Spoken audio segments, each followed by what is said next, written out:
Bueno, pues, en base al tema de esta octava ponencia, de estas pláticas que han estado sucediendo, el tema que escogimos fue de lo local a lo global, el poder del marketing.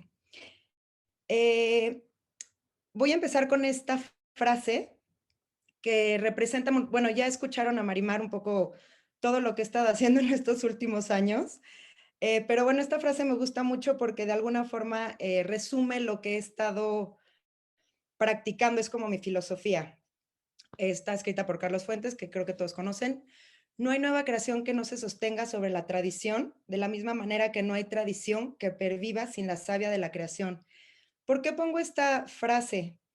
Esta frase me ha llevado a enfocarme en los últimos, pues prácticamente desde que llegué a Oaxaca y empecé a trabajar como directora del Museo Textil, en la colaboración entre artesanos y diseñadores. Yo soy como de profesión diseñadora y bueno, hace 25 años el diseño en la Ibero pues era otra cosa y el diseño en el mundo prácticamente era otra cosa, no había ni siquiera el término de lo social.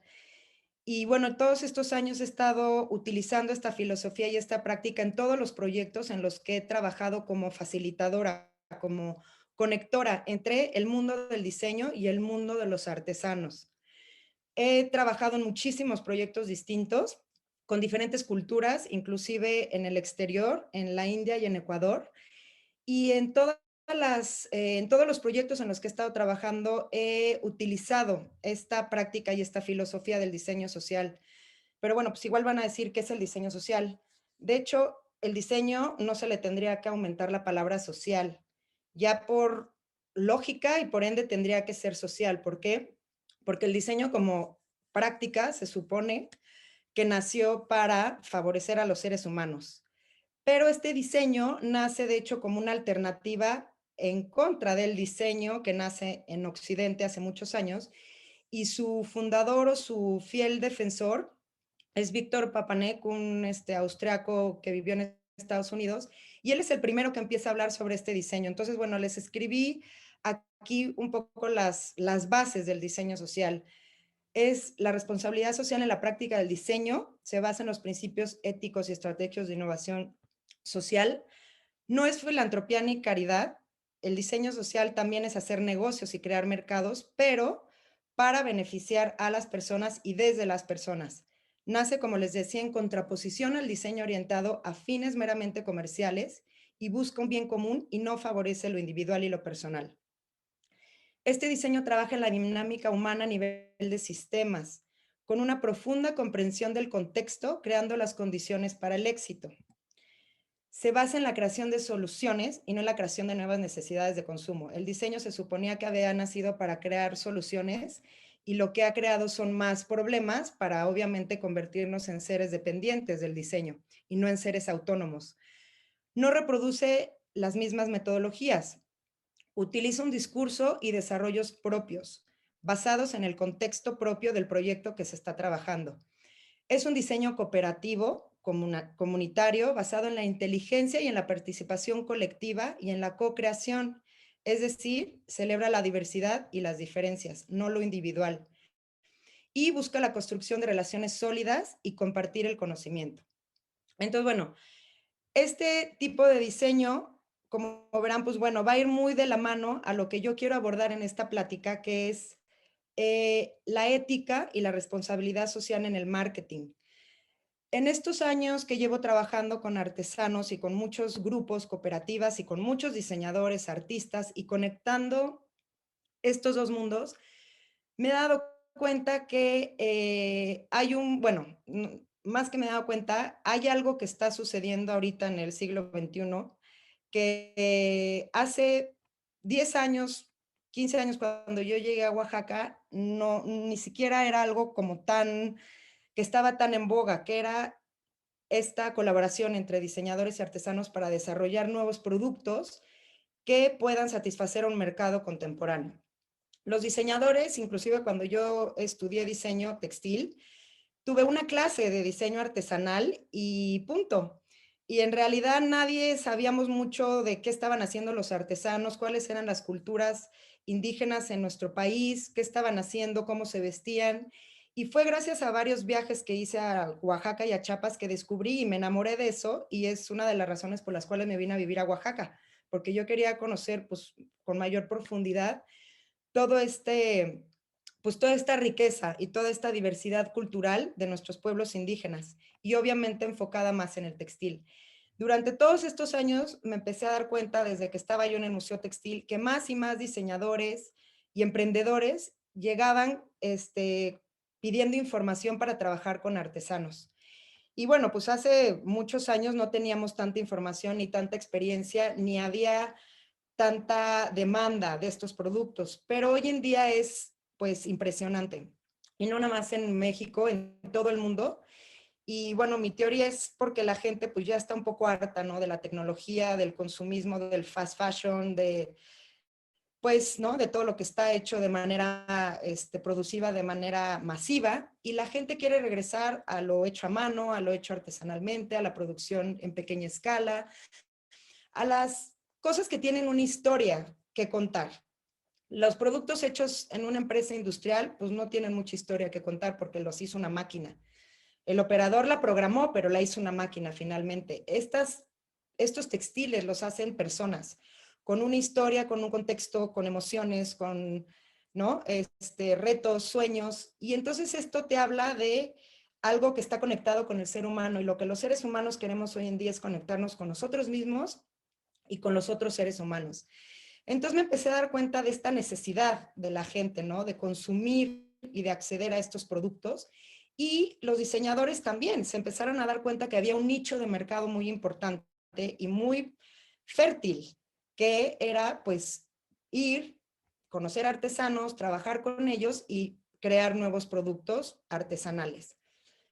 Pero claro, todo este diseño, innovación, promoción y comercialización de lo que nace de un lugar con un contexto específico de lo local y que lo queremos traducir y pasar a un contexto global, tiene sus riesgos, ¿no? Y tiene sus complicaciones. Y yo me he dedicado mucho a trabajar en este tema que es más abstracto, que es la ética, porque pues, la ética es muy relativa, finalmente.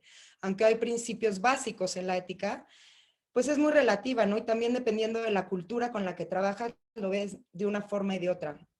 Entonces, pues yo en esta plática planteé dos preguntas, ¿no? Para que podamos reflexionar juntos y yo compartir mi experiencia durante estos 15 años en Oaxaca y durante toda esta cantidad de experiencias y de trabajos que he hecho con artesanos, igual, ¿no? Como les repetía, con diseñadores, con gestores culturales, con emprendedores, instituciones educativas como la Ibero, con la cual he trabajado en algunos proyectos. Y mi pregunta es, ¿cómo podemos practicar esta responsabilidad ética en el marketing, en la promoción y comercialización de estos productos artesanales que nacen de esta colaboración entre estos dos mundos? ¿Y cómo podemos conectar a ese consumidor que está allá afuera y que desconoce muchas veces de dónde vienen estos productos, cómo se hicieron, quién los hizo, por qué los hizo, con qué intención los hizo? Que en este caso sería el productor, que son los artesanos. Y cómo conectar estos dos mundos, pero de una manera genuina. Obviamente, pues sabemos que el marketing pues nace para vender más, así como literalmente, ¿no? Todas estas estrategias, yo no soy mercadóloga ni mucho menos, ni he estudiado, pero bueno, lo he practicado de una manera empírica durante todos estos años y he intentado siempre pues aprender de las cosas que no debo hacer y de las cosas que sí debo hacer. De los errores he aprendido mucho y también pues gracias a las redes sociales y a todo lo que está sucediendo ahorita que es súper evidente y que está ahí y que no podemos ya ocultarlo, he aprendido y he tratado de resumir en estos consejos que yo quisiera como dar y abordar este tema del marketing desde una parte, pues sí, desde una práctica honesta, respetuosa, transparente y congruente, que sea congruente con mi marca o mi proyecto, tanto internamente como externamente, como hacia los demás. Entonces, bueno, en todos estos proyectos con los que he trabajado, me han invitado mucho a hacer ese puente. El diseñador por muchos años fue visto y aún sigue siendo las grandes marcas, los grandes diseñadores como los rockstars, como el último eslabón y como, ¿no? Pero atrás de ese diseñador y atrás del trabajo que hace el diseñador hay muchísimas personas involucradas, inclusive en el mundo industrial y no digamos en el mundo artesanal. Entonces, ha habido muchas buenas intenciones de muchas marcas de colaborar con artesanos para honrar la tradición, para honrar la herencia cultural, para honrar las técnicas, para honrar el conocimiento. Pero muchas veces en ese proceso se nos olvida, ¿no? Lo que es meramente importante y nos vamos más hacia cómo promocionar y cómo comercializar para yo ganar más dinero y que mi negocio sea exitoso, porque en el fondo, pues claro, todos queremos que nuestros negocios sean exitosos, tanto los artesanos como los diseñadores que colaboran juntos. Entonces, bueno, yo escribí aquí una serie de consejos. Tengo que pues hacer hincapié en que yo pues no soy experta en esto, pero bueno, tengo una experiencia de ver qué funciona y qué no funciona, y por qué funciona y por qué no funciona. Y esto es un poco en base a, pues, al impacto, ¿no? Que han tenido varios proyectos con los que he trabajado y que han sido proyectos de largo tiempo, de largas relaciones, de constancia, de confianza, y otros proyectos que se han construido bajo la misma premisa del fast fashion, fast food, fast todo. Y hoy en día, pues obviamente los artesanos son como un súper gancho, ¿no? Para crear marketing en un proyecto en el que los artesanos están involucrados. Entonces, ahí hay pues una cosa muy delicada, ¿no? Los artesanos por lo general viven en comunidades y viven pues humildemente y obviamente la vulnerabilidad en la que viven no se toma en cuenta, sino más bien se aprovecha. Entonces yo invito a no usar a los artesanos y al trabajo con los artesanos como un gancho, como una presa o como una estrategia de marketing para vender productos. Mucha gente dice, yo trabajo con artesanos y eso es igual a yo estoy haciendo un bien, soy socialmente responsable, estoy contribuyendo con el bienestar y con el desarrollo cultural de mi país. Y pues no necesariamente, ¿no? Porque no es el qué, sino el cómo trabajo con los artesanos. Y bueno, en este contexto del diseño y de las marcas de diseño, muchas veces se utiliza nosotros los diseñadores venimos a salvar a los artesanos, porque gracias a nuestro conocimiento, los artesanos van a ser capaces de crear productos que se vendan mejor y más. Y obviamente aquí hay un intercambio y está claro que es fabuloso y súper productivo esta colaboración entre ambos. Nada más que cuando no se hace de manera equitativa, horizontal y simétrica, pues el diseñador se convierte en el salvador y el diseñador cree que descubre el hilo negro, ¿no? Llegan a las comunidades y postean en sus Instagrams y en sus Facebook, ¿no? Todo el conocimiento de siglos, como si de repente ellos lo hubieran descubierto. Y a ver, no quiero aquí como satanizar a los diseñadores porque para nada es mi intención. Estoy hablando un poco de las prácticas no positivas y no constructivas y por ende pues quisiera que fueran más constructivas y más positivas. Entonces, los diseñadores y las marcas de diseño no vienen a salvar, vienen a contribuir con su conocimiento, con su experiencia y con una disciplina que no es conocida en las comunidades donde los artesanos viven. Y los diseñadores y las marcas de diseño vienen a utilizar ese conocimiento ancestral para integrarlo en productos que puedan cubrir una necesidad estética y una necesidad emocional del mercado. Pero en este proceso lo más importante pues no es el valor añadido que el diseñador le da al producto, sino más bien es el proceso y el impacto que el diseñador deja en la comunidad donde vive ese artesano. La otra cuestión es, en esta colaboración siempre hay que consensar con los artesanos. Cuando los diseñadores promocionamos estos productos, ya sea en redes sociales o en nuestra página web o en artículos en las revistas o en videos, en cualquier medio de publicidad, pues hoy en día las herramientas visuales son fuertísimas, ¿no? O sea, la antropología visual es hoy por hoy una de las disciplinas más fuertes porque ya nos dimos cuenta que el ser humano se enamora viendo. Y cuando alguien ve cómo está hecho un producto a mano y ve lo que significa, pues obviamente dice, wow, este producto pues tiene un gran valor, ¿no? Pero obviamente hay que consensar con los artesanos dónde, cómo y cuándo se va a utilizar ese material visual. Y también, bueno, el cómo, ¿no? O sea, sí se puede utilizar porque también a los artesanos les conviene, obviamente, pero ¿de qué manera se va a utilizar?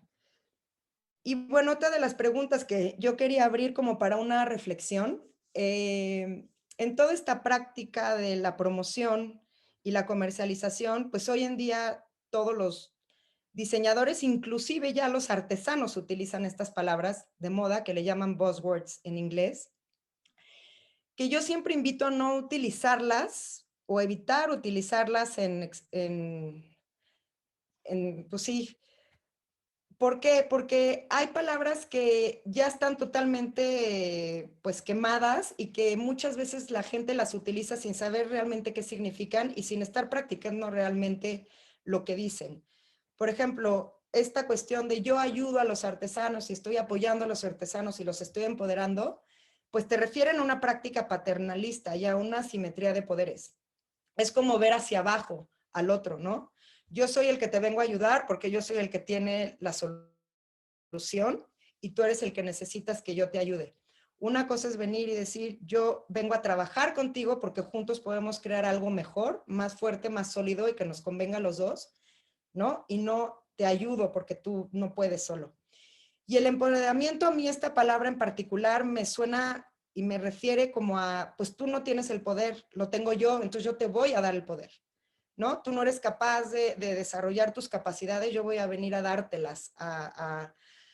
Y para mí el empoderamiento más bien yo utilizaría la palabra fortalecimiento. Yo como diseñador puedo fortalecer tu trabajo como artesano y el artesano va a fortalecer mi trabajo como diseñador.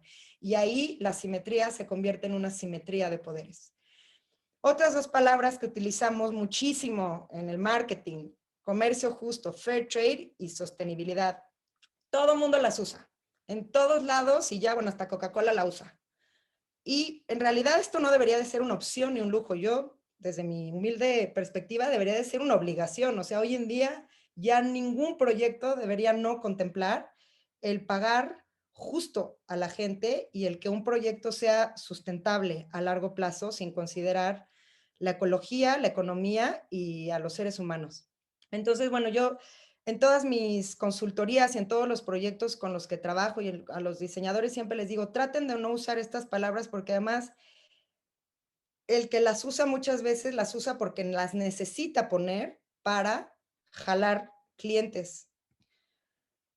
Otra de las cuestiones que es hoy por hoy de las más, digamos, delicadas y que gracias a las redes sociales se ha convertido en todo un fenómeno es el de dar crédito a las culturas con las que trabajamos, con las que trabajamos los diseñadores, que en este caso son culturas, pueblos indígenas.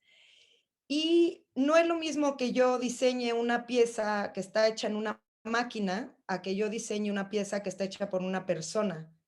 Y repito, esa persona viene de un lugar y ese lugar pues tiene una historia, tiene tradiciones, tiene una cultura, hay un contexto específico. Y entonces, bueno, yo invito mucho a los promotores, en este caso a los diseñadores, inclusive a los artesanos también, a que den crédito a quien crédito merece y que digan de dónde vienen las piezas, quién la hizo, en qué pueblo indígena es, en dónde se encuentra. Si podemos dar más información Y no solo para que la gente diga, ah, wow, es de un pueblo indígena, no, porque en realidad, pues esto tiene una historia y si lo que estamos contando son historias, hay que dar las historias completas y auténticas y honestas. Entonces, este tema del dar crédito en las redes sociales se ha convertido en, le repito, en todo un fenómeno y afortunadamente la gente poco a poco se está dando cuenta de por qué es importante mencionar el origen, porque pues no fue hecho de la nada, no fue hecho en una máquina, fue hecho por un ser humano, por una persona. Y bueno, aquí les pongo dos ejemplos. Bueno, más que dos ejemplos, son dos páginas de Instagram. Una es Ñañanga Tijaltepec, que es este proyecto que les estoy ilustrando con estas fotografías. Es uno de los tantos proyectos con los que he trabajado. Es una comunidad mixteca, San Pablo Tijaltepec. En la Mixteca Alta de Oaxaca son mujeres mixtecas. Y a través de este proyecto de diseño social y de colaboración, las artesanas crearon su propio negocio y su propia marca, digámoslo así, y se llama Ñañanga Tijaltepec. Y hay muchas personas que están comprándole a este grupo o que van a la comunidad y usan el bordado o compran las blusas, pero muchos de los diseñadores sí dan el crédito y éticamente y responsablemente dicen de dónde es, pero muchos otros no. Entonces surgió una página en Instagram que se llama Give Credit, que es para que la gente hable de los casos donde los diseñadores o las marcas de diseño o artesanos y grupos de artesanos pues no están mencionando el origen genuino.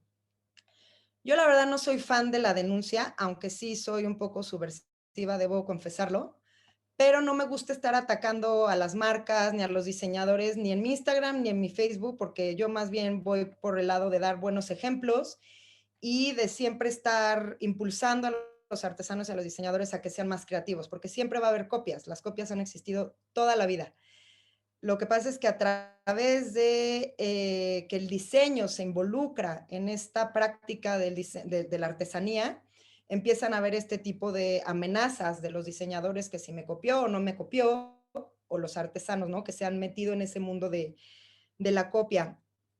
Pero bueno, esto también ha generado algo que es hoy por hoy también pues una práctica muy recurrente y que tiene que ver también con el marketing, que es la apropiación cultural indebida.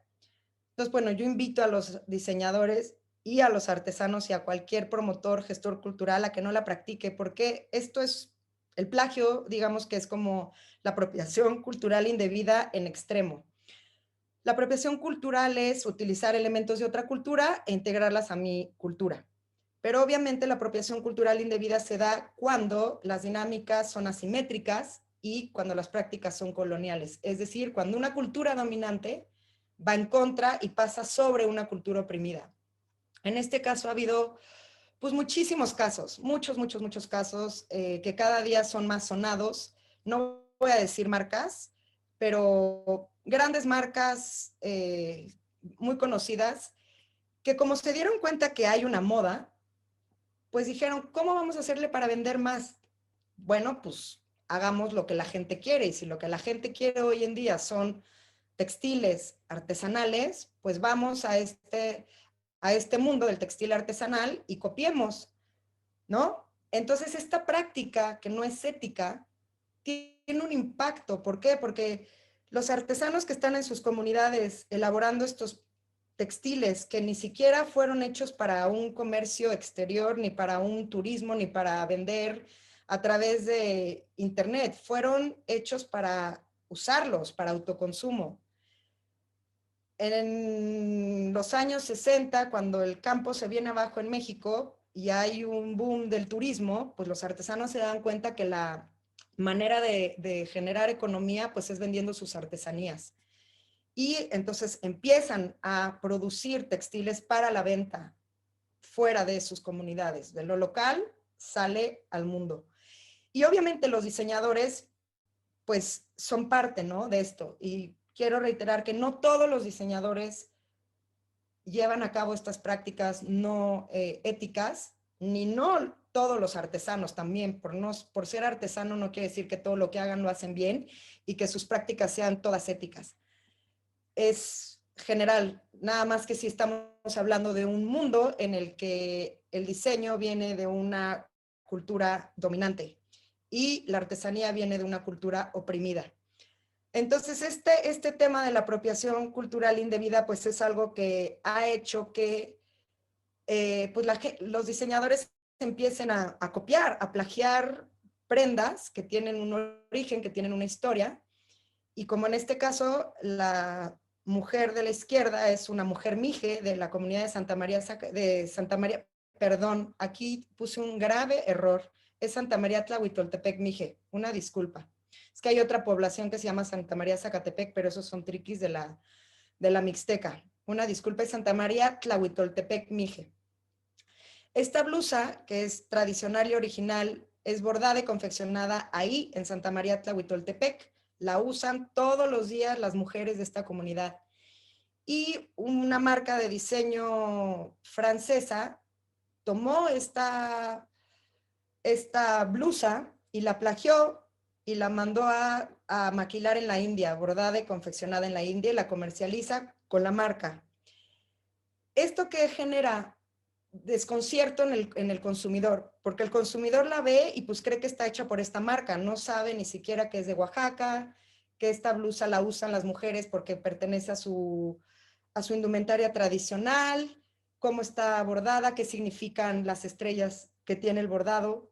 Entonces la gente la compra y desconoce su origen.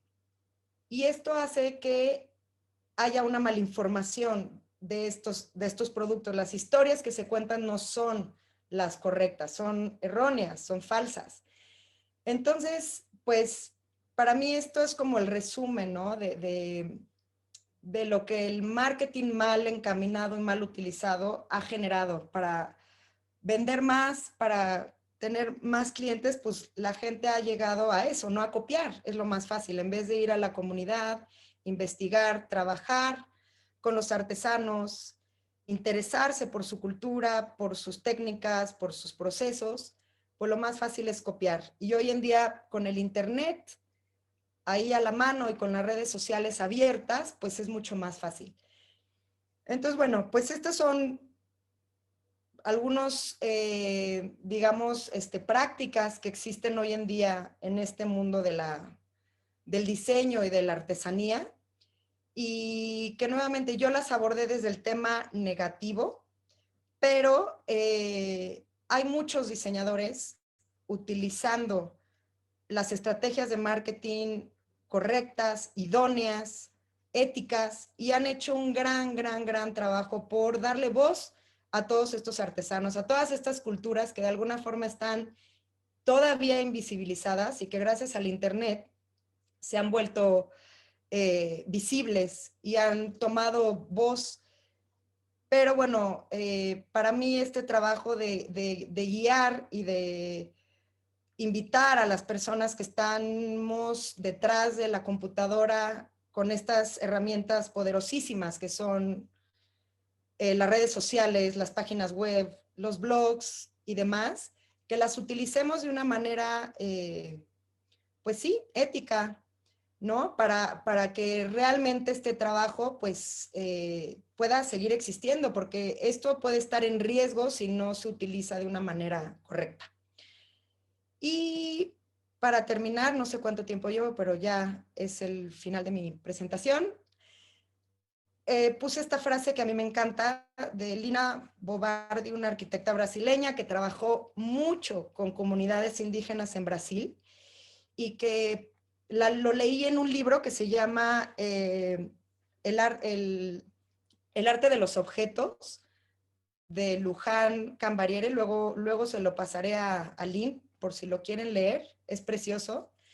Y bueno, pues ahí está la frase, y para mí es como una invitación a que realmente hablemos, comuniquemos y consumamos en resonancia y en conexión con nuestro corazón. Y bueno, pues eso es todo. Espero que haya podido ser clara en lo que quería compartir con ustedes, y pues cualquier pregunta, más que bienvenida. Y nuevamente una disculpa por haber puesto mal el nombre de la comunidad. Pero bueno. se me fue.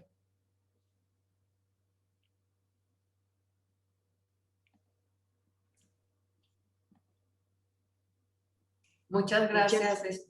Si quieres, no, tú vas, Aline, con las preguntas, si quieres. No, ibas tú, solo que como ninguna de las dos hablábamos, ya iba a decir gracias, Ana Paula. No, adelante, adelante. No, muchísimas gracias, Ana Paula, es súper interesante. Pero si quieres tú dar las preguntas, hay muchas preguntas por aquí, por el chat, pero si quieres, Ali, leerlas tú. Si gustas, claro, con gusto. Mira, Ana Paula, te pregunta Mirna, ¿cómo trabajar con artesanos sin caer en la apropiación cultural? ¿Cómo trabajar con artesanos y caer en la apropiación cultural? Pues es una pregunta muy general, pero creo que la puedo contestar de una manera pues muy, muy rápida. Pues pensando en el otro. Hay que pensar en el otro. La ética nace a partir de pensar en el otro, no nada más de pensar en mí. Desde mi perspectiva, la apropiación cultural indebida nace a partir de no pensar en el otro, de no pensar más que en mi propio bien, en mi propia generación de beneficio. Entonces, si tú quieres trabajar con artesanos y no cometer apropiación cultural indebida, hay que pensar en la otra persona. ¿Qué quiere la otra persona? ¿Qué necesita? ¿Cómo puedo yo como diseñador, gestor, promotor, comerciante generar un bien en común, que nos beneficiemos los dos? Y si yo cometo un plagio, pues estoy robándole las ideas a alguien, estoy robando la creatividad a alguien, estoy robando el tiempo, los conocimientos y estoy robando una historia a alguien. Entonces, pues hacer lo contrario sería para mí la respuesta. Es darle crédito, es tomar en cuenta al otro, es darme el tiempo para diseñar, ser creativo, investigar, practicar, experimentar con el artesano y desarrollar un producto que sea original y que no sea un plagio, que no sea una copia de algo, sino que sea producto de la originalidad y la creatividad de las dos personas que trabajaron en conjunto para crear ese producto. Muy bien, gracias. También Antonio Nava pregunta, ¿cómo llevar a cabo el primer acercamiento con los artesanos? Bueno, pues ahí también tengo que confesar que, bueno, no toda la gente que quiere trabajar con artesanos tiene el tiempo o vive cerca de donde están los artesanos. Hay mucha gente que vive fuera, que vive lejos de otros países, de otras culturas, o mexicanos que quieren trabajar con artesanos y no viven en el lugar donde están ellos. Y pues eso significa no tener las posibilidades del encuentro físico, del encuentro personal y de tener el tiempo para ¿no? Hacer este intercambio, pero lo ideal sería de cualquier forma, ya sea a corta distancia y en vivo y a todo color, o a larga distancia, acercarse desde una, pues desde la humildad, ¿no? Desde decir, pues yo soy otra persona como tú y quiero trabajar, quiero aprender de ti, quiero compartir mis conocimientos contigo y siempre, siempre, siempre tener en cuenta esta cuestión de la horizontalidad, ¿no? Y del compromiso y de la responsabilidad mutua en común, no porque seas artesano no tienes que asumir responsabilidades y compromisos dentro del proyecto también, ¿no? Somos partes iguales, ¿no? De un proyecto. Entonces, para mí el acercamiento debe de ser, pues eso, desde la humildad, desde la honestidad, generar confianza a través del tiempo y desde la congruencia con uno mismo. Y si tienes el tiempo para acercarte, ir a visitar a los artesanos a sus comunidades y desarrollar un proyecto y crear productos, pero que sean a largo plazo, pues eso ya es como un gran éxito, ¿no? Porque todos queremos que nuestros proyectos pues sean sustentables en el tiempo, pero sí, yo más bien miraría los valores, ¿no? Con los que uno se podría acercar, que sería, pues sí, desde nuevamente, desde ver al otro como un igual.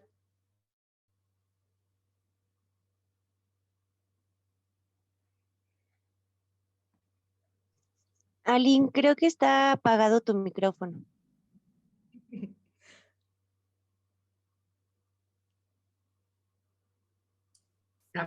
Si quieres te apoyo, Aline. A ver, aquí estoy, no te preocupes, espérame. Es que entré Perdón, por dos cuentas. Sí. no sé si es te quedaste en la de José Antonio Martínez. ¿De cuál Es debes el ser? el gancho. El de Carla Sainz. ¿Cuál es la línea entre gancho y reconocer el trabajo artesanal? ¿Qué errores podrías mencionar como ejemplo? Ah, Ay, perdón, ¿me puedes volver a repetir la pregunta? Es que me emocioné cuando dijiste Carla Sanz, porque es mi amiga. Ah, ella pregunta, ¿cuál es la línea entre gancho y reconocer el trabajo artesanal? ¿Y qué errores O sea, podrías mencionar como ejemplo? como el gancho para decir, esto está hecho por artesanos y jalar más gente. Pues Carla, que nos Ok. los comente.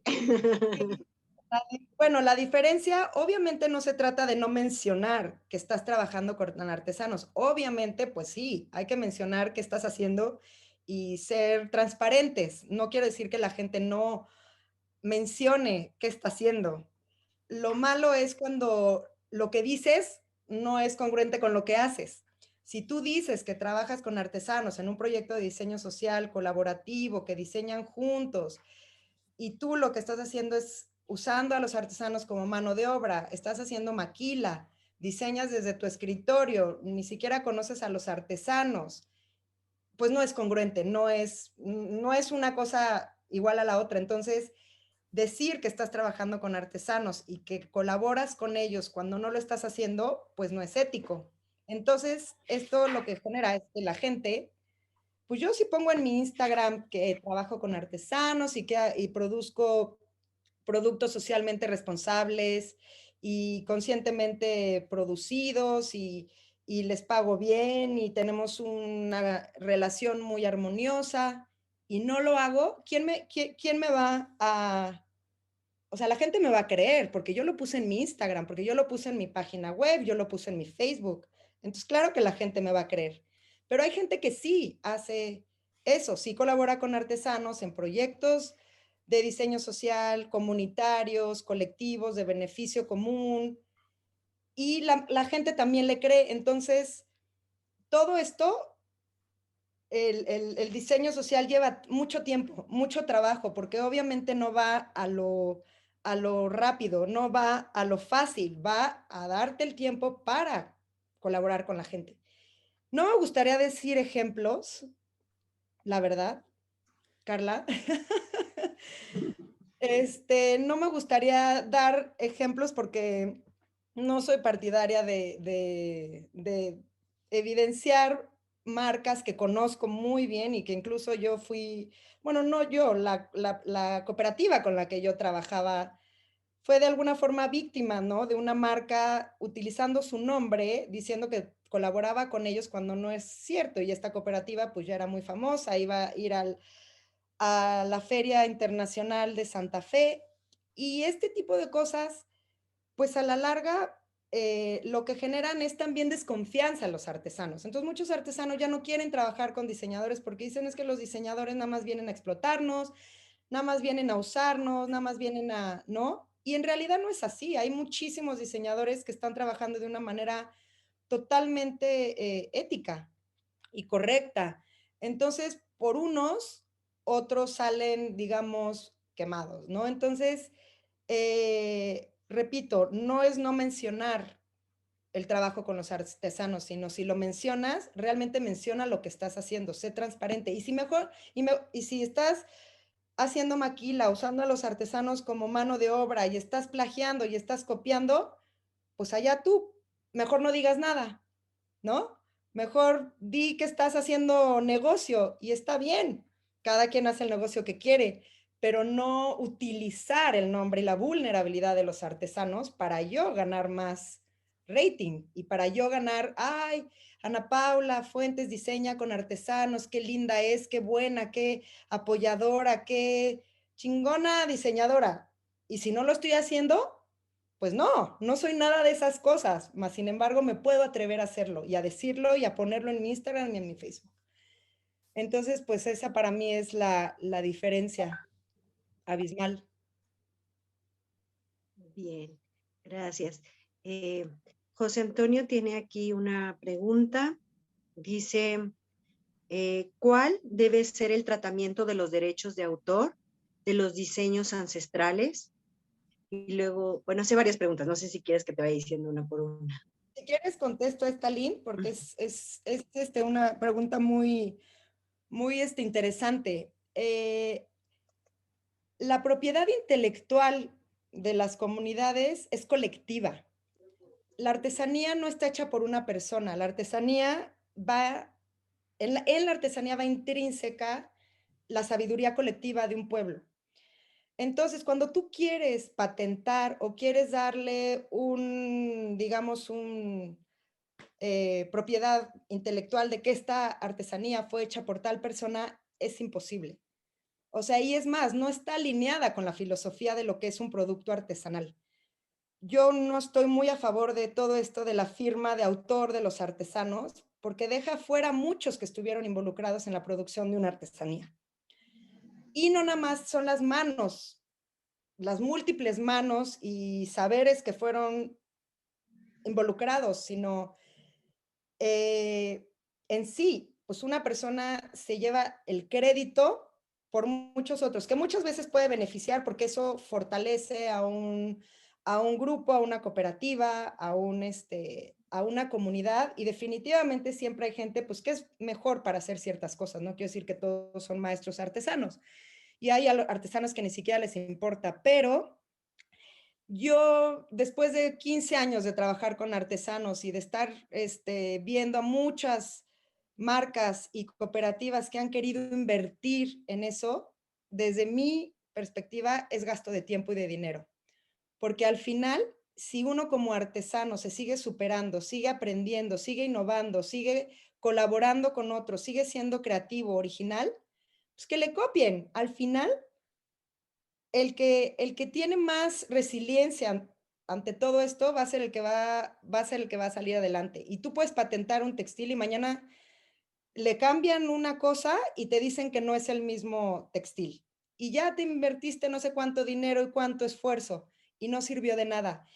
Y en realidad, con esta blusa de Santa María Tlahuitoltepec, en la Mije, muchos diseñadores, inclusive el gobierno dijo, vamos a patentar y los mijes dijeron, no, no necesitamos, esto es propiedad colectiva de nuestro pueblo, no necesita ser patentada, no necesita estar avalada ante el INPI, no es lo que queremos es que la gente respete, que la gente nos dé el crédito, que la gente venga, conozca nuestra cultura y si quiere trabajar con nosotros, que se tome el tiempo para trabajar, no queremos patentes. Entonces, cuando un conocimiento es colectivo, no lo puedes individualizar, por más que queramos, porque rompes un sistema. Y eso es lo que está sucediendo hoy por hoy, gracias al diseño. Espero haber contestado la pregunta. Sí, pero contesto luego, mismo pone, José Antonio comenta, ¿es justo o no que diseñadores de grandes marcas usen diseños o patrones de artesanos de culturas ancestrales? ¿Se les debe acusar de violación de derechos de autor? Si las usan correctamente, es totalmente debido.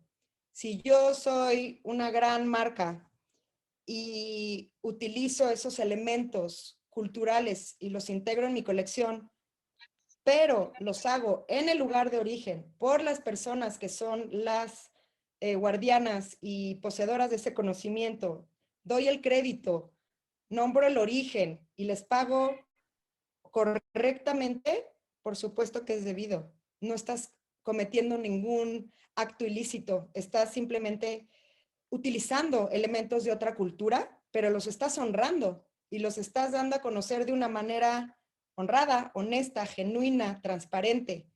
Lo malo es usarlos indebidamente, no es el qué, es el cómo los uso.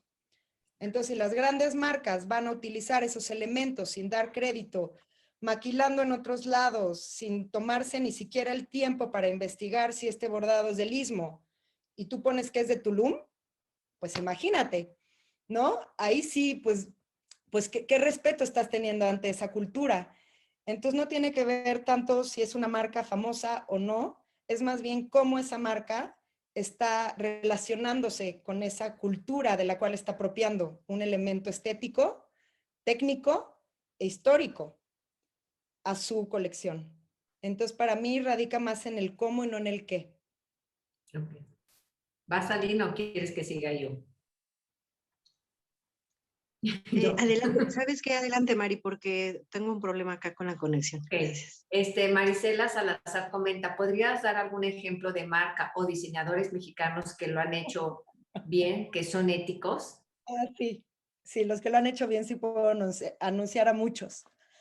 Pues bueno, hay muchos diseñadores y marcas, proyectos. Yo puedo nombrar, por ejemplo, Fábrica Social, El Camino de los Saltos, Snajolobil, Carmen Rión. Hay muchos.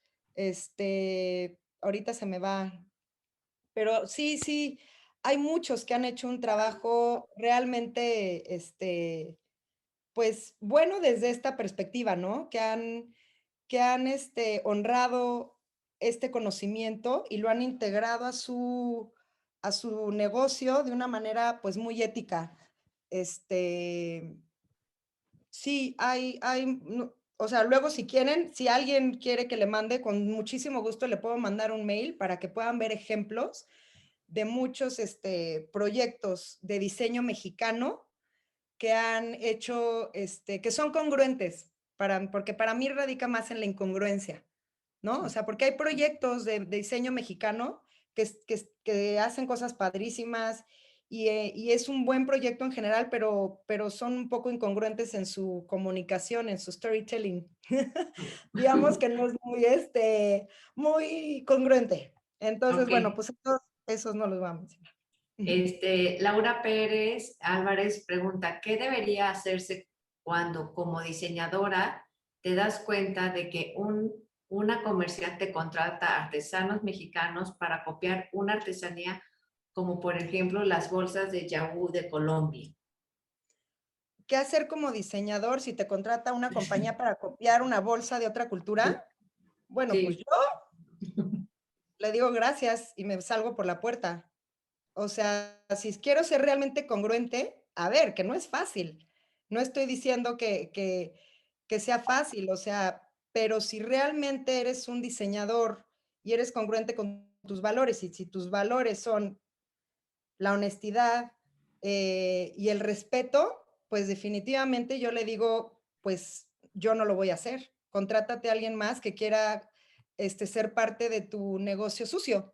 Porque sí, ha habido muchos que han hecho eso, se han plagiado los diseños de las bolsas Guayú y muchas veces como diseñador, pues tampoco sabes, tampoco quiero decir que todos los diseñadores tenemos que saber cosas. Yo hace 25 años cuando estudié diseño textil no tenía ni idea de todo esto, porque tampoco era una moda, tampoco estábamos en este mundo y la verdad he aprendido mucho y también de errores que yo he hecho como diseñadora y con mis valores y con mi ética. También he hecho cosas que a la larga me doy cuenta pues que no fueron lo mejor para el impacto de un proyecto. Entonces, pues yo le diría al dueño, ¿sabes qué? Desarrolla un poco tu creatividad. O contrátate un diseñador creativo que te diseñe unas bolsas mexicanas y no guayú. Ok, María Fernanda Castro comenta, ¿podrías comentarnos algún proyecto en el que hayas trabajado en que algo local haya alcanzado escala global y cómo se llevó a cabo? Sí, por supuesto. El último proyecto, he trabajado en 4 proyectos así de largo tiempo, de 3 a 4 años, pero un proyecto que para mí fue como súper,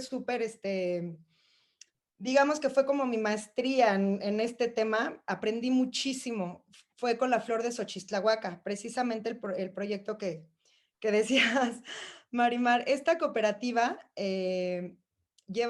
bueno, nació en 1969 gracias a una mujer de la comunidad, doña Florentina López de Jesús, y cuando nos invitaron a participar a Madalena Forchela, que también es exalumna de la Ibero de Diseño Textil, lo que querían era pues diferenciarse del resto de la comunidad, porque todas las mujeres en Xochistlahuaca tejen textiles en telar de cintura y hacen pues prácticamente lo mismo. ¿Por qué? Porque todas se visten igual. Y este proyecto lo que hicimos fue, pues, empezar a crear una colección nueva con ellos, pero obviamente desde esta práctica del diseño social, no nosotras como diseñadoras llegar y decirles, miren, esto es lo que funciona, esta es la colección y ya, háganla y vamos a venderla. Sino lo que hicimos fue, ¿cómo podemos hacer para que las diseñadoras el día de mañana que no estemos trabajando con ellas sean diseñadoras y sigan generando creativas, propuestas creativas y sigan innovando y tengan las herramientas para convertirse en diseñadoras autónomas sin necesidad de que nosotras lleguemos a contribuir con nuestros conocimientos? Y la verdad fue un proyecto padrísimo. Las artesanas hicieron cosas increíbles. Madalena y yo nos sorprendimos muchísimo, ¿no? De que con un poco de oportunidad que le das o sea, si le das a alguien la oportunidad, ¿no? Para experimentar y para sacar toda esa creatividad, pues salen cosas increíbles. Y a partir de esta colección, lo que empezamos a hacer fue a crear expoventas en la ciudad de Oaxaca.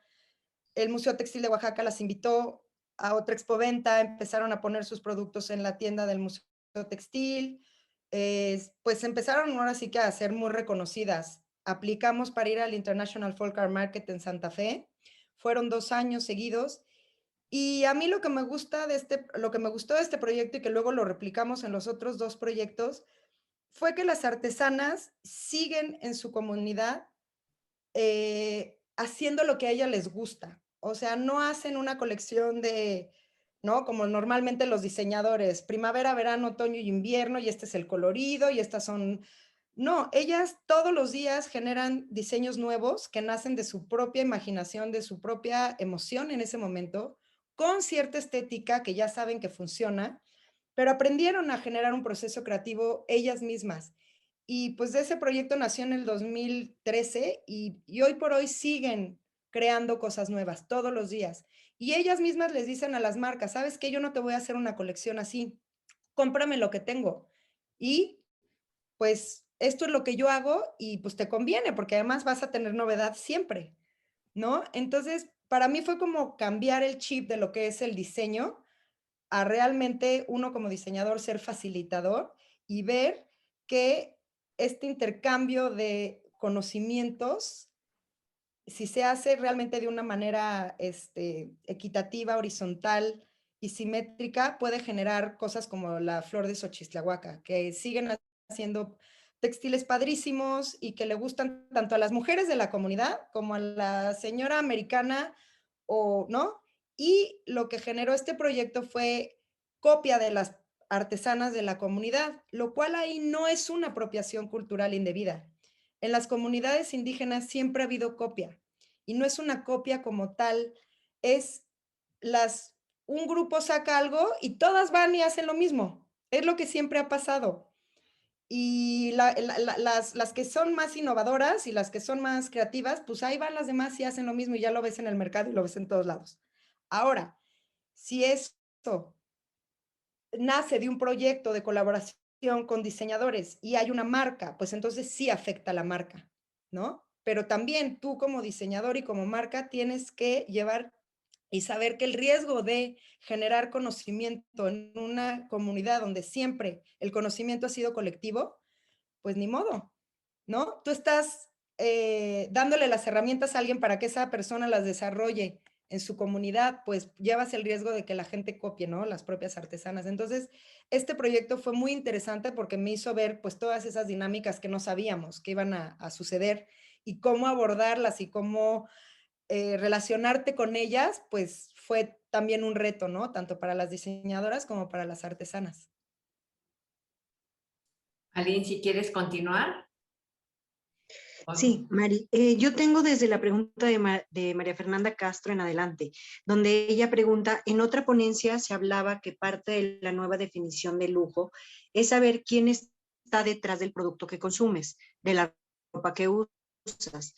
Creo que ponerle cara y nombre al trabajo de otros es otra forma de darles crédito y valorar la artesanía. Bueno, es un comentario más bien de ella. Ok. Sí, yo, Eh, bueno, la palabra lujo tengo un cierto, digamos, No, es que te voy a explicar por qué me río, Aline, porque me están preguntando que qué opinas de Pineda Cobalín. ok, ahí sí voy a hablar porque ya lo nombraron. Y Pineda y Cobalín, de hecho, son exalumnos de la Ibero, pero hace muchos años, cuando el diseño era, pues, otra cosa. Tampoco quiero juzgar algo que hace 28, 30 años se manejaba de otra forma. Aquí nuevamente, el tema de Pineda Cobalín es un fenómeno muy interesante. Ellos son traductores de un patrimonio intangible cultural de México y lo integraron en textiles. ¿Qué pasa? Una, el textil no es 100% artesanal. Las telas son de Oriente y lo que es un bordado lo estampan. O sea, tú no puedes decir que esto es mexicano y que esto viene de una comunidad y que tú estás apoyando a una comunidad indígena donde las bordadoras del istmo bordan y tú lo estampas y tú lo vendes. Nuevamente es la congruencia. Para mí, esto es, no está bien, no está correcto. Véndelo de otra forma. No lo vendas como lo que no es. ¿Sí me entiendes? O sea, si tú haces un negocio lucrando con el patrimonio de México, diciendo que esto es, sí, la laca de Olinalá de Guerrero estampada en un textil, sí, pero ¿qué le beneficia al carpintero y al pintor de Olinalá? Que tú, Pineda de Cobalín, sí, la gente se enteró que existe la laca de Olinalá y las mariposas monarcas y el bordado del istmo gracias a Pineda de Cobalín, pero eso en realidad no le beneficia en nada a la persona que vive en su comunidad. Le beneficiaría más si tú, Pineda de Cobalín, vas y bordas lienzos y los vendes como lienzos bordados o los tenangos de Doria de Hidalgo, ¿no? Que ahora todo el mundo los estampa. ¿Y qué pasó? Hoy en día las mujeres del istmo consumen tela estampada, no por de Pineda y Cobalín porque es muy cara, pero por los chinos que están imprimiendo metros y metros y metros de tela estampada con los bordados del istmo de Tehuantepec. Y las mismas artesanas lo están consumiendo. A ver, no quiero culpar a las artesanas. Si yo no tengo el poder adquisitivo para comprar una pieza que cuesta tantos miles de pesos y me la dan en una tela impresa, pues igual me la voy a poner, ¿no? Pero que una marca que se dice ser mexicana, ética, ¿sabes? Porque eres un traductor de tu propia cultura y que lo hayan hecho hace veintitantos años, ok, porque no se hablaba de esto, porque no sabíamos, ¿no? Pero hoy en día el discurso tiene que cambiar, el discurso tiene que ser congruente y yo desde mi postura nunca recomiendo, durante 8 años llevo dando tours y siempre me decían, es que vamos a ir a Pineda y Cobalín, y yo les decía, mira, mejor ve y cómpraselo al artesano y compra lo que realmente está bordado sin meterme en más detalles, Okay. ¿no? Entonces, siento nuevamente que aquí no es el qué, es el cómo. Y bueno, ¿y el qué? ¿Qué estás comercializando? ¿Cómo lo estás comercializando? ¿Cómo lo estás comunicando? O sea, las historias detrás de esos productos son completamente ya que no entran en nuestra sociedad del siglo XXI y en lo que estamos viviendo. Entonces yo creo que deberían de cambiar su discurso. Sí. Antonio Nava pregunta, ¿cómo llevar a cabo el primer acercamiento con los artesanos? ¿Cómo llevarlo a cabo? Sí. Pues bueno, un poco repitiendo lo de hace rato, dependiendo para qué te quieres acercar. Yo creo que todo parte de una intención. ¿Cuál es tu intención para acercarte a ellos? Si tu intención es hacer un proyecto colaborativo de diseño artesanal y crear piezas juntos, pues te vas a acercar de cierta forma. Si te acercas a conocer dónde viven, cómo viven, qué hacen, aprender de ellos, pues te acercas de otra forma. Sí. Perdón, la pregunta es como muy general, pero nuevamente repito, o sea, de cualquier forma que tú te acerques a un artesano, te vas a acercar como si te acercaras a un astronauta, o sea, es un ser humano, no es extraterrestre. O sea, los artesanos viven en sus comunidades y muchos han migrado y muchos viven en Estados Unidos y tienen otra forma de pero al final lo que los hace artesanos es su oficio. Ok. Entonces, si yo me voy a acercar a un artesano, pues voy a respetar y a reconocer el oficio de esa persona, ¿no? Y el conocimiento y sus antecedentes y su origen. Entonces, pues como cualquier otro oficio, si yo me acerco a un mercadólogo, pues también me voy a acercar bajo los mismos valores, ¿no? Ok. Reconociendo el conocimiento. Carlos Díaz, que esta siempre ha sido una pregunta pues, difícil, ¿no? En tu experiencia, ¿cómo han determinado con las artesanas y los artesanos el precio de sus creaciones? Me parece que este es un reto para los propios artesanos y artesanas quienes han vivido la desvalorización de sus creaciones por décadas. Ese siempre ha sido un tema. Es todo un tema y es un reto enorme. Repito, cuando tú por años y siglos produjiste algo para ponértelo tú, pues no tomas en cuenta el precio y el valor porque es para ti. Tú te produces lo que tú te quieres poner. Si eres mije, te pones la blusa de los mijes, sí, ¿no? Entonces, los artesanos cuando empiezan a producir piezas para vender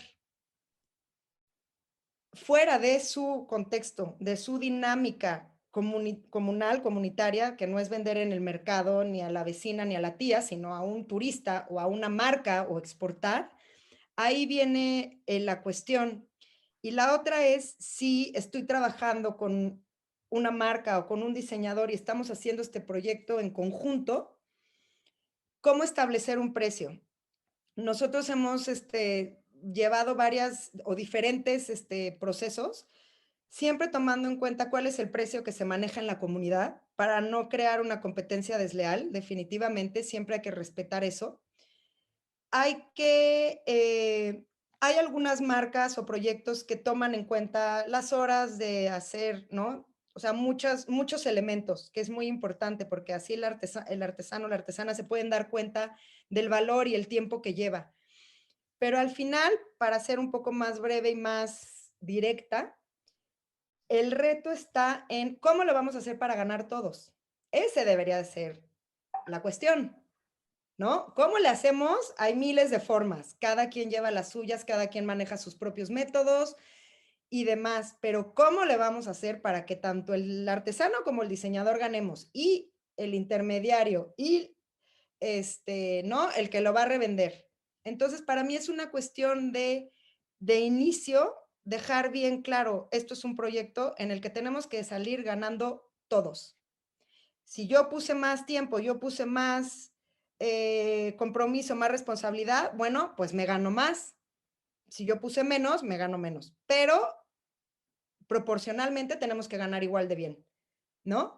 Entonces, es un gran reto porque hay que tomar en cuenta muchísimos elementos. Te digo, el precio, la comunidad, los materiales, la utilidad, quién lo va a vender, dónde lo va a vender, si va a ser de exportación, pues la cadena de valor es enorme, ¿no? Y es un producto hecho a mano, entonces lleva muchísimas cosas que hay que tomar en cuenta y que encarece el producto, por supuesto que lo encarece. Pero también aquí es cuál va a ser mi mercado, ¿no? ¿A qué mercado tengo que llegar para poder vender ese producto? ¿O qué tipo de productos voy a vender para que ese producto sea accesible a las personas? Quizás hago unos que sean más caros, unos que sean más económicos, dependiendo del mercado al que voy a ir dirigido, pero para mí es primordial y el reto es ese, es cómo lo vamos a hacer para que sea un win-win, para que todos ganemos. Ok, Y no está fácil. te pregunta Tania Pastrana, dice, siendo diseñadores nos inspiramos en muchas cosas como la naturaleza o el trabajo de otras personas. ¿Cómo podemos continuar inspirándonos en el trabajo de alguien más sin que se considere plagio? ¿Solo es dar crédito o radica en algo más? Buena pregunta. Bueno, repito un poco, ¿no? Mi experiencia cuando estudié diseño y en todas las escuelas de diseño hace 30 años, nos decían, vamos a hacer una colección y nos vamos a inspirar en la cultura japonesa. Entonces, pues vamos a hacer kimonos, ¿no? Y los vamos a adaptar a nuestra cultura. antiguamente la inspiración era igual a hago lo mismo que la otra cultura, ¿no? Pero con mi imaginación, ¿no? Cambiándole aquí, cambiándole acá. Hoy en día, el inspirarme en una cultura arraigada con ciertos valores estéticos, iconográficos, antropológicos, históricos, técnicos y demás, ahí hay una línea muy delgada entre inspiración y apropiación, ¿no?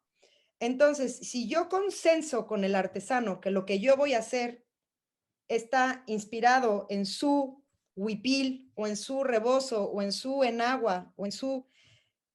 Y yo lo consenso con él, y mi comunicación es nuevamente congruente, doy crédito, menciono quién lo hizo, cómo lo hizo, y el artesano está de acuerdo, ok. Si el artesano te dice, no, mira, yo necesito que me dé regalías, pues entonces le da regalías. Si el artesano te dice, mira, a mí ni siquiera me interesa que menciones mi nombre, pues no menciona su nombre. Es un acuerdo. O sea, los proyectos colaborativos, pues yo creo que como en cualquier relación de trabajo, de pareja, en un proyecto de colaboración entre artesanos y diseñadores tiene que haber un consenso. ¿Qué es lo mejor para los dos? ¿Qué es lo apropiado para la comunidad? ¿Qué es lo que nos va, ¿no? Entonces, sí es muy difícil establecer esa línea, ¿no? Entre lo que es inspiración y esa apropiación, pero nuevamente la apropiación cultural está más hacia lo indebido y es apropiarte de algo que no te pertenece para tu propio beneficio y porque tú tienes sobre esa cultura un poder. Entonces, tú eres el opresor y el otro es el oprimido. Y entonces ahí deja de ser una inspiración.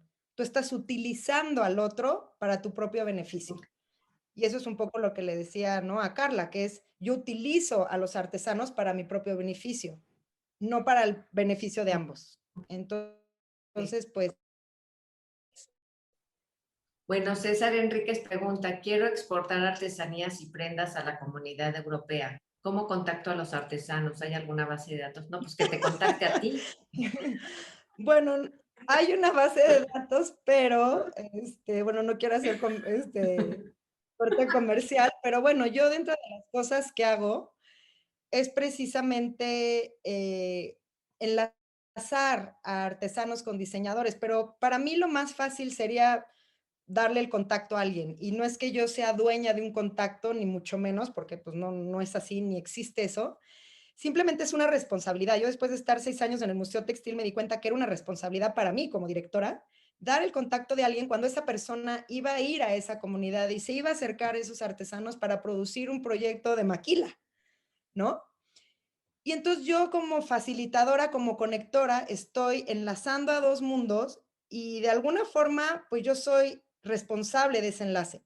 Yo soy responsable de que los guardianes de la cultura y del conocimiento lo puedan hacer.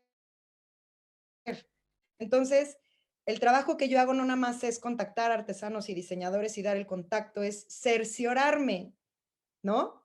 De que ese proyecto va a estar encaminado bajo principios y valores éticos y guiar al diseñador en todas estas cuestiones y reflexionarlo juntos, porque yo también en mi trabajo reflexiono muchísimo, gracias a las preguntas que me hacen los diseñadores y los artesanos. Entonces, yo parte de mi trabajo es ese, doy consultorías y analizo cuáles son los artesanos que pueden hacer el trabajo que ese diseñador quiere y pues los contacto. Pero hay mucha gente que también hace eso. Se pueden acercar al Museo Textil de Oaxaca, ¿no? Entonces, sí creo que lo mejor es que el contacto sea de una fuente fidedigna. Okay. Pues ya sabes con quién contactar. ¿Consideras tú que en otros países como Francia se consideran a los artesanos como artistas, los herreros, marroquineros, costureros, incluso en el ministro de Cultura tengan un título de los artesanos al mismo nivel que los pintores, músicos, coreógrafos, y en otros países como el nuestro, siempre veamos a los artesanos como gente que le vende objetos de barro y artículos para turistas? Wow, qué buena pregunta. Bueno, hay que entender también que el artesano como tal es alguien que hace un producto o lleva un proceso con las manos, ¿no? El arts and craft en Occidente y en otros países no es lo mismo que la artesanía en culturas como México, como la India. Ahí siempre ha habido una discusión y de hecho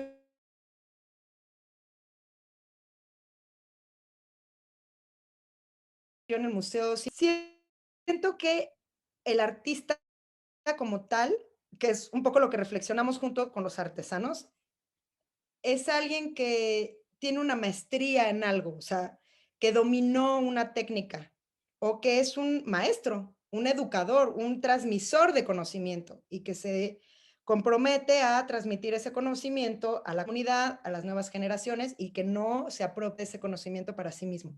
Un maestro, bueno, el maestro es eso, ¿no? Es alguien que transmite un conocimiento y que se cerciora que el alumno lo aprendió y lo integró y lo va a practicar.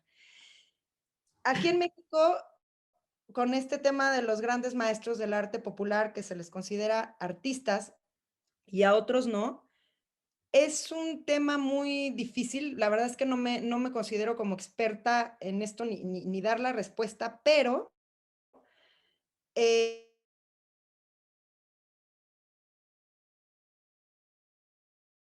en Europa y dominan una y el artesano no está considerado como el personaje que viene de una comunidad y que hace arte popular y que todos hacen lo mismo. O sea, está digamos que visto desde diferentes perspectivas, ¿no?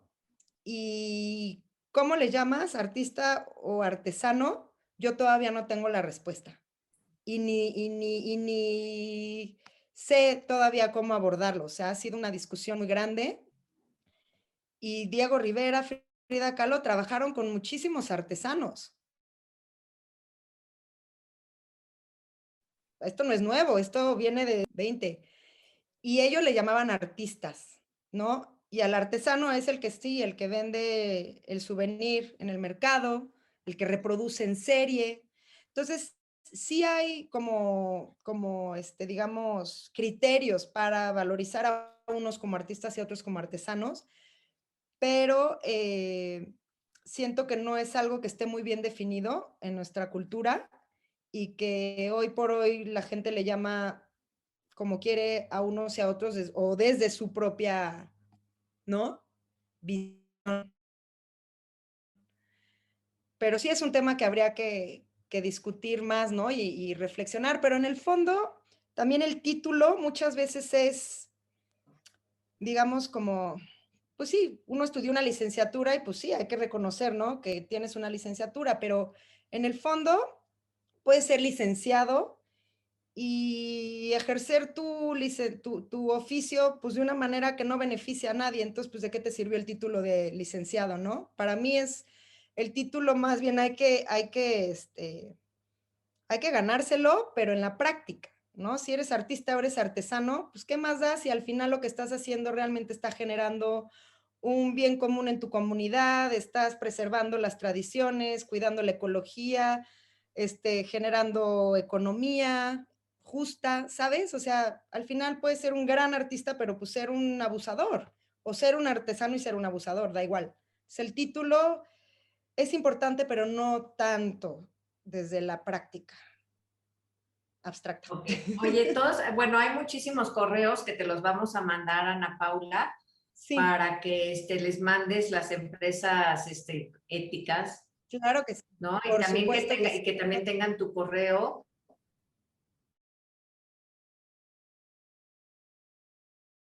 Ya le pedí a que me hiciera el favor también a Amalia. ¿Y qué pasa con las casas de artesanía de gobierno? Hacen sus ferias, hasta stands, transportes, gasolina, sacan de las ventas. ¿Eso de verdad apoya a los artesanos? Ay, Dios. Uf, pues mira, nuevamente regreso al cómo y no al qué. Conozco casas de artesanías de diferentes estados, porque cuando estuve de directora del Museo Textil me tuve que relacionar con varias de ellas. Y el tema de las casas de las artesanías surge obviamente porque los gobiernos se dieron cuenta que la artesanía generaba economía, ¿no? Entonces aquí hay dos cosas. Por muchos años los artesanos eran nadie, ¿no? Cuando se dieron cuenta que los artesanos podían generar dinero y ser una fuente económica para el país, pues entonces empezaron a crear estas casas de artesanías para organizarlos, para fomentar la producción y el uso y el consumo y demás. No quiero decir que todas surgieron por eso, pero sí, básicamente surgen por una cuestión política económica. No tanto por una cuestión de, donde dices, sí, pues sí, los artesanos hacen esto y hay que apoyarlos, pero muchas veces no. Pero bueno, sí son positivas hasta cierto punto, porque los artesanos tienen digamos, es una ventana, ¿no? Es una vitrina para darse a conocer.